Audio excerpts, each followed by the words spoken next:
तुम्ही डॉक्टर आहो, तुम्ही डॉक्टर आहो.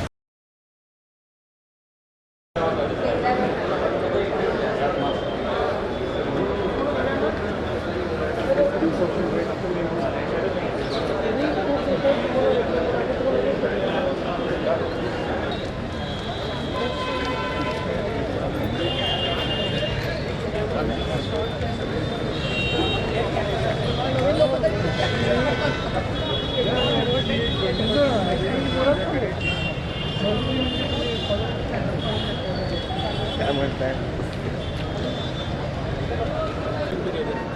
Thank you sir.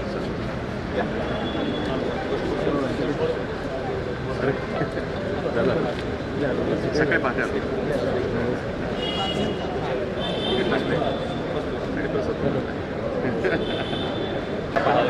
सोलापूर शहर हे उत्सवांचं शहर म्हणून त्याला पाहिलं जातं. मात्र आता ज्येष्ठ नागरिकांचा मोर्चा निघाला होता, आज डॉक्टरांचा मोर्चा नेमका काय खरं म्हणजे उत्सवामधलं विकृतीकरणाला विरोध आहे.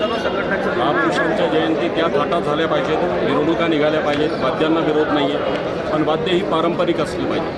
ढोल ताशा, झांज पथक, लेझिम पथक यातला जो रुबाब आहे, तर महापुरुषांच्या विचाराचं आचरण करते कार्यकर्ते ही सगळ्यात महत्त्वाची गरज आहे. आज डी जेमुळं ज्या पद्धतीचे दुष्परिणाम आहेत, लोकांना कायमस्वरूपी बहिरेपणा येतो. पंढरपुरामध्ये 4 दिवसापूर्वी नाकातोंडातनं रक्त पडून माणूस मेला.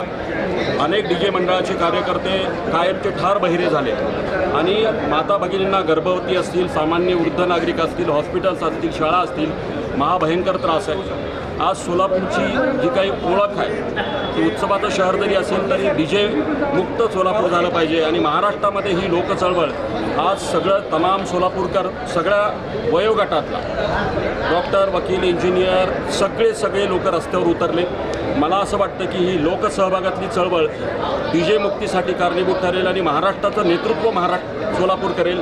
सोलापुरातली डी जे मुक्ती महाराष्ट्रातल्या इतर शहरामध्ये सुद्धा याचं लोण पोचेल. आणि माझं सगळ्यांना आवाहन आहे की डी जे मुक्त भारत झाला पाहिजे.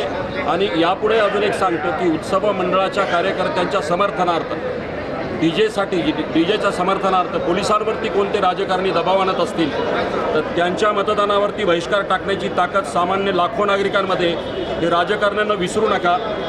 नागरिक तुम्हाला बोलणार नाही पण मतदानात दाखवून देईल ही पण तेवढंच सत्य आहे. त्यामुळं डी जेला पाठीशी घालणं बंद करा.